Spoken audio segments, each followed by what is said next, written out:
अस्सलाम वालेकुम रहमतुल्लाहि व बरकातहू। जी, मैं हूँ आपकी खिदमत में हाज़िर Mohammad Hasan Iqbal. Welcome to my channel Doctor Biology. आज हम जिस टॉपिक पर आपके लिए वीडियो लेकर आए हैं, उसका नाम है साइटोप्लाज़्म। साइटोप्लाज़्म के मुतालिक डिटेल में डिस्कस करते हैं।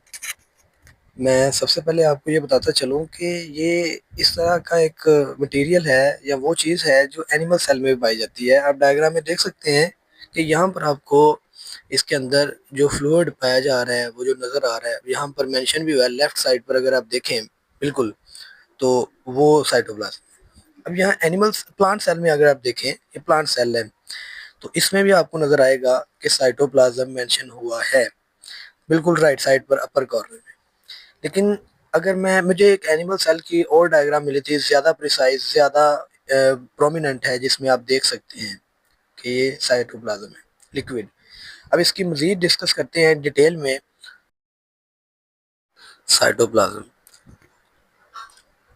डेफिनेशन की अगर बात करें तो साइटोप्लाज़्म सेल के अंदर पाया जाने वाला एक फ्लूइड होता है, अ डेंस फ्लूइड, जिसको हम सेमी विस्कस कहते हैं और सेमी ट्रांसपेरेंट कहते हैं। इसका मतलब ये है कि ये एक लिक्विड चीज़ है जो सेमी विस्कस है। सेमी विस्कस का मतलब होता है कि नीम गाढ़ा। ये बहुत पतला भी नहीं है और बहुत ज़्यादा थिक भी नहीं है, बहुत ज़्यादा विस्कस भी नहीं है। ये जो लफ्ज़ साथ लिखे ना सेमी, इसका मतलब होता है दरमियाने किस्म का, यानी कि बहुत ज़्यादा ना होना, दरमियाना होना। तो विस्कस कहते हैं गाढ़ी चीज़ को। इसका मतलब ये हुआ कि ये बहुत ज़्यादा गाढ़ा भी नहीं होता और बहुत ज़्यादा पतला भी नहीं होता। तो ये सेल के अंदर पाया जाता है और सेमी ट्रांसपेरेंट होता है। अब इसका मतलब ये होता है कि ये बहुत ज़्यादा शफ़ाफ़ भी नहीं है और इतना ज़्यादा गंदला भी नहीं होता कि बहुत ज़्यादा गंदा कह सकें इसे। ये इसकी डेफिनेशन होती है कि a dense fluid which is semi viscous and semi transparent present in the cell. इसके बाद हम बात करते हैं ये अक्रंस की, ये कहाँ पाया जाता है। जो साइटोप्लाज्म होता है, ये सेल के अंदर ही पाया जाता है, लेकिन ये जो सेल मेम्ब्रेन है, उसकी इंटरनल साइड पर और न्यूक्लियर इन्वेलप की एक्सटर्नल साइड पर, या सिंपली कह लें कि सेल मेम्ब्रेन और न्यूक्लियर इन्वेलप के बिटवीन पाया जाता है। It is present between cell membrane and nuclear envelope. अगर हम इनके फंक्शंस की बात करते हैं, यानी कि इसके जो काम है, अफ़ाल हैं, उनकी अगर बात करें, तो सबसे पहले हमारे पास जो चीज़ आती है वो ये है कि this is act as a store house for all organelles like mitochondria, Golgi complex, endoplasmic reticulum, ribosomes, lysosomes, etc वगैरह वगैरह। अब यहाँ पर मेरे पास अगर मैं देखूँ तो लाइसोसोम्स के जो स्पेलिंग्स हैं उनमें कुछ मिस्टेक लग रही है, तो ये भी ठीक कर लेते हैं। साथ ही हमारे पास ऑप्शन भी आ गए हैं। तो ये लाइसोसोम ऐसी ऑर्गेनल्स होती हैं जिनमें एंजाइम्स होते हैं। तो हमने इसकी डिटेल भी मज़ीद देखनी है इंशाल्लाह ज़रूर। अभी चूँकि हम साइटोप्लाज़्म तक हैं, तो इंशाल्लाह नेक्स्ट आने वाले लेक्चर्स में लाइसोसोम भी होगा। इस तरह की ऑर्गेनल्स जो होती हैं, ये साइटोप्लाज़्म के अंदर होती हैं। ये उसके अंदर तैर रही होती हैं ज़्यादा ना, ठीक है ना। ये माइटोकॉन्ड्रिया है, गोल्गी कॉम्प्लेक्स, एंडोप्लाज्मिक रेटिकुलम है, राइबोसोम है, लाइसोसोम्स हैं, और इसके जैसी और ऑर्गेनल्स जो हैं इनके जैसी, वो भी प्रेजेंट होती हैं।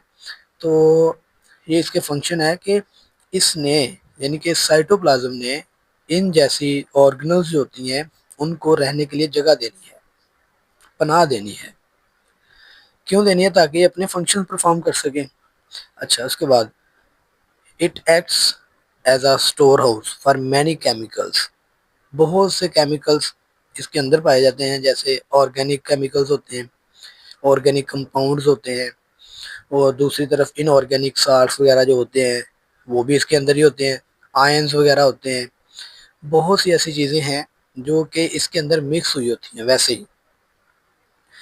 इसके बाद मज़ीद इसके फंक्शन की बात करें तो जो साइटोप्लाज्म है वो प्रोवाइड करता है space for many reactions like glycolysis.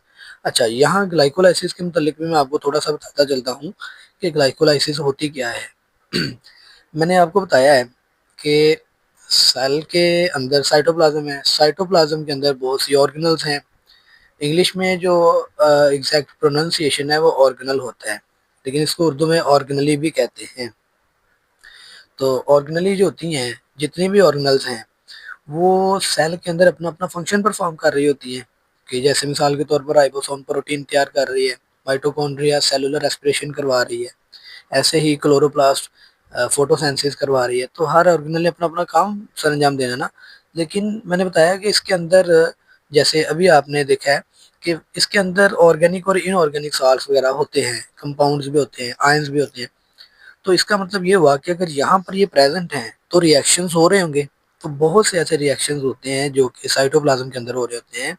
एक एग्जांपल आपके सामने रखी है ग्लाइकोलाइसिस। ग्लाइकोलाइसिस जो होती है, this is the break down of glucose during cellular respiration. Cellular respiration के दौरान अगर ग्लूकोज को तोड़ा जाता है तो वो ग्लाइकोलाइसिस होती है। लेकिन ये साइटोप्लाज्म के अंदर भी इसकी तोड़ फोड़ हो रही होती है। तो इस तरह का जो प्रोसेस है ये साइटोप्लाज्म के अंदर हो रहा होता है। अब मैं अगर इसकी मजीद एक्सप्लेनेशन में आऊँ तो जो साइटोसोल है, ये एक नई चीज़ आती है कि साइटोप्लाज्म का एक हिस्सा होता है जिसे साइटोसोल कहते हैं।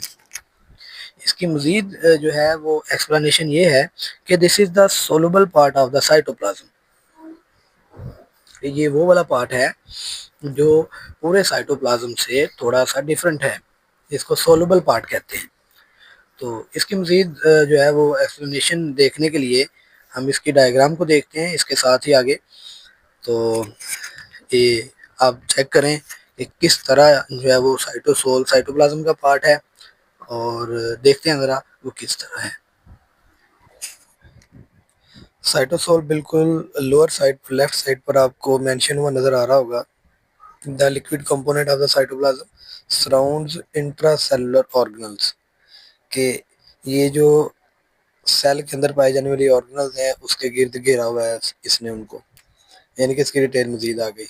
बाकी सेल्स की ऑर्गेनल्स भी आपको नजर आ रही है। यहाँ पर एक और नई चीज़ आपको सीखने को मिलेगी, प्रोटोप्लाज्म। साइटोप्लाज्म और साइटोप्लाज्म के अंदर पाया जाने वाला न्यूक्लियस और सारा का सारा मटेरियल जो है उसको हम प्रोटोप्लाज्म कहते हैं। ना सिर्फ ये कि सेल मेम्ब्रेन से अंदरूनी जानिब जितना भी मवाद है उसको हम प्रोटोप्लाज्म कह रहे हैं मजमूई तौर पर। साइटोप्लाज्म के अंदर ही जो है ये कंपोनेंट होता है इसका साइटोफोर। तो इसी के साथ साथ मुझे इजाज़त दें, मिलते हैं इंशाल्लाह बहुत जल्द नेक्स्ट वीडियो में। तो चैनल को सब्सक्राइब ज़रूर किया करें ताकि हर नई आने वाली वीडियो आप तक बर वक्त पहुँच सके। मिलते हैं इंशाल्लाह नेक्स्ट। अल्लाह हाफिज़।